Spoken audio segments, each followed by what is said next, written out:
You create this dichotomy that if every minute detail did not align for that day, then you failed altogether. You get burnt out and develop a bad relationship with fitness and everything that comes with it. Instead of seeing it as something to look forward to, as an avenue or opportunity to better yourself regardless of the outcome, you see it as something you're obliged to do. And in doing so, do it perfectly. In this video, I share 8 things I wish I knew before I started my fitness journey. I'm sharing this so that your progress would be faster than mine when I started. I've been training for 5 years now, which is not an extraordinary feat by any means, but I have picked up a handful of things during this process. Number 1 is prioritize compound exercises. When I started, what mattered most to me were chest and arms. After some time, I grew neither of those body parts nor the rest of my muscles like my legs, back, and shoulders. As a beginner, I learned that I'd get more out of the most bang for your buck exercises such as squats, deadlifts, push-ups, presses, pull-ups, and rows. That way, I was able to adapt an overall effective stimulus while maximizing my time, as compared to a workout that only involves biceps and triceps. I'm not saying that isolation movements are useless though. They definitely have their place, which is explained in our other video, which you can find right here.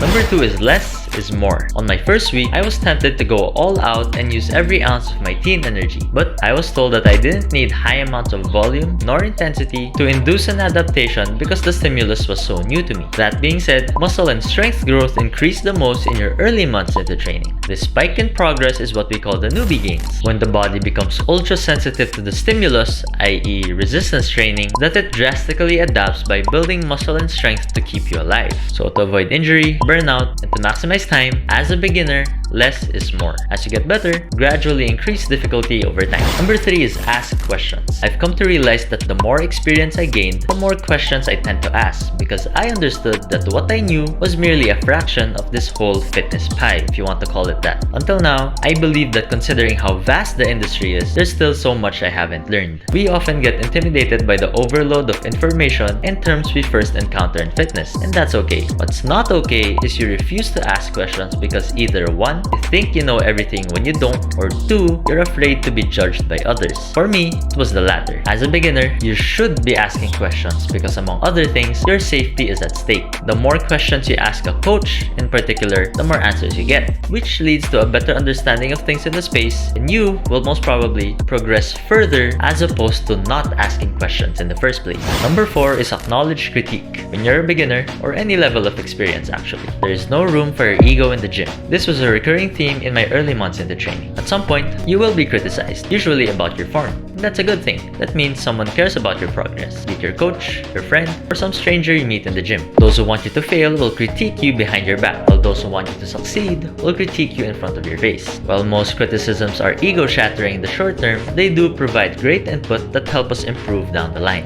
Number 5, stay in your lane. Social comparison is a common theme in the fitness industry because there will always be someone who's leaner, bigger, fitter, and stronger than you. Something that I've observed in myself was that no matter how much progress I gained, I always felt inferior. That there was someone out there, whether I knew them or not, who's always going to be bigger than I'll ever be. I then came across a saying to the effect of the time you spend looking over at your neighbor's garden to check how clean and neat it is compared to yours is precious time that could have been used to planting and watering your own. So the more time and energy you pour into yourself and your progress, the more volume you accumulate for your growth, and that will ultimately boost you further as opposed to scrolling mindlessly on Instagram and TikTok, worrying about other people who are better than you. Number 6, what you do outside the gym has equal value to what you do inside the gym. This is one of my greatest regrets because I feel like this greatly derailed my progress because I neglected the 2 most important things outside training, sleep and nutrition. Looking back, it's mind-boggling to me that I had the energy to train for 2 hours while I was on a 16-hour fast and 3 to 4 hours of poor sleep. To all the beginners out there, I cannot stress this enough. High-quality sleep and proper nutrition is the difference between a mediocre workout and a great workout. The difference is literally night and day in terms of daily workout performance and long-term muscle growth or preservation. If you want to maximize your workouts, you have to be getting around 7 to 9 hours of sleep per night. We have a video on sleep which you can watch right here. As for nutrition, you can watch videos from Jeff Nippard,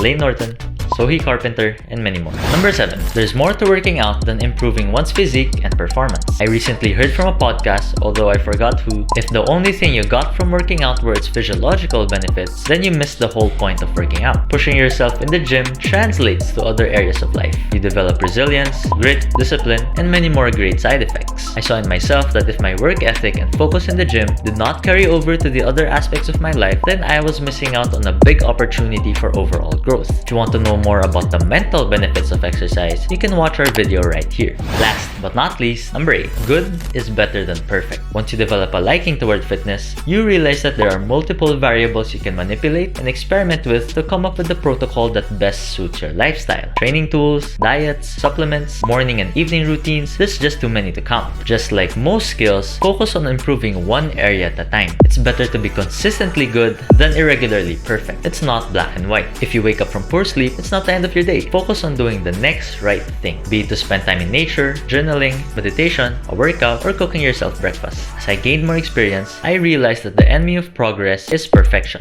because most of the time, what comes with perfection is worry, which ends up being the total opposite of the intent of this entire process. Instead of celebrating the 9 things you did right, you destroy yourself for doing that one thing you did wrong. You create this dichotomy that if every minute detail did not align for that day, then you failed altogether. Eventually, you get burnt out and develop a bad relationship with fitness and everything that comes with it. Instead of seeing it as something to look forward to, as an avenue or opportunity to better yourself regardless of the outcome, you see it as something you're obliged to do. And in doing so, do it perfectly. Remember, this entire journey is a marathon, and it's completely okay to make mistakes. Our goal is to pursue a fitter and healthier life, both physically and mentally. That wraps up today's video. If you got any value out of it, give this video a like, share this with someone who you think will benefit, comment for any particular content you want to see, subscribe to the channel so you don't miss our future videos, and I'll see you in the next one. Peace.